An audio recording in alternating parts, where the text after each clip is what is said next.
पुणे शहर पोलिसांच्या गुन्हे शाखेने सोमवारी दिवसभरामध्ये केलेल्या कारवायांमध्ये 1100 कोटी रुपये किमतीचा तब्बल 600 किलोपेक्षा जास्त एमडी ड्रग्सचा साठा जप्त केलाय। अटक केलेल्या तिघा आरोपींनी दिलेल्या माहितीनुसार दौंडच्या कुरकुंभमधील एका कारखान्यामध्येच एमडी ड्रग्स निर्मिती केली जात होती।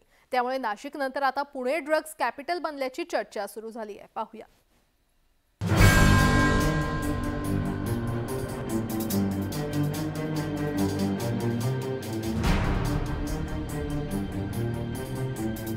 पुणे जिल्ह्यात तब्बल 1100 कोटी रुपये किमतीचं 600 किलोहून जास्त एमडी ड्रग्ज जप्त झाल्यानं सांस्कृतिक राजधानीत खळबळ माजली आहे। विश्रांतवाडी येथील भैरव नगरमध्ये असलेल्या एका गोदामातून 55 किलो आणि कुरकुंभ एमआयडीसी मधील एका फॅक्टरीमधून 550 किलोच्या आसपास साठा करून ठेवण्यात आलेला होता। या ठिकाणी एमडी ड्रग्सची निर्मिती केली जात होती। या प्रकरणी पुणे पोलिसांनी वैभव उर्फ पिंट्या भारत माने, अजय अमरनाथ करोसिया आणि हैदर नूर शेख यांना अटक केली होती। आरोपींकडे ड्रग्सची पोती घेऊन आलेल्या टेम्पो चालकाकडे चौकशी केल्यानंतर कुरकुंभच्या ड्रग्सच्या कारखान्याची माहिती समोर आली। पांढऱ्या क्रिस्टल प्रमाणे दिसणारं मेफेड्रोन हे छोट्या छोट्या पाकिटांमध्ये भरून ही पाकिटं मिठाच्या मोठ्या पाकिटांमध्ये लपवली जात असल्याचं समोर आलं। एनडीपीएस केसमध्ये 3 आरोपी यांना अटक करण्यात आला होता। अंदाजन 1 किलो 750 ग्राम एमडी रिकवर करण्यात आली होती आणि 3.5 कोटीचे अंदाजन मुद्देमाल होता।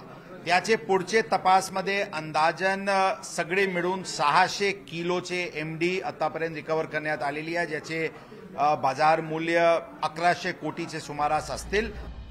या प्रकरणी पोलिसांनी औषध निर्मिती कंपनीच्या साबळे नावाच्या मालकासह 2 केमिकल एक्सपर्टनाही ताब्यात घेतलंय।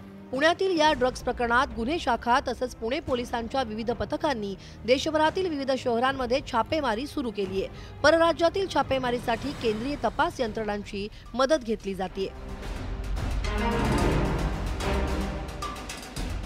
अपवर्ड आणि डाऊनवर्ड लिंकेजेस या प्रकरणात आहे, त्यांना शोधून काढण्यासाठी वेगवेगळी आमची क्राईम ब्रांचची टीम्स वेगवेगळे शहरात प्रीपोजिशन करण्यात आलेली आहे। आवश्यकतेप्रमाणे स्टेट आणि इतर सेंट्रल एजन्सीची मदत घेऊन हे कोऑर्डिनेटेड रीत्याने सध्या कारवाई सुरू आहे। पुणे पोलिसांच्या या कारवाईमुळे देशभरातल्या एजन्सीचं लक्ष वेधलं गेलंय। इतक्या मोठ्या प्रमाणात क्लासिफाईड ड्रग मिळाल्यानं ललित पाटील प्रकरण घडून गेल्यानंतरही पुण्यातील ड्रग्सचं जाळं जैसे थे असल्याचं समोर येतंय। त्यामुळे पुण्याची ही नवी ड्रग्स कॅपिटलची ओळख पुसण्याचं मोठं आव्हान पोलिसांसमोर उभं टाकलंय। व्हिडिओ जर्नलिस्ट सचिन हंचाटेसह वैभव सोनावणे, न्यूज 18 लोकमत, पुणे। यासोबतच प्राईम टाइम मध्ये वेळ झाल्या इथेच थांबण्याची। मात्र ताज्या बातम्यांसाठी तुम्ही पाहत राहा न्यूज 18 लोकमत।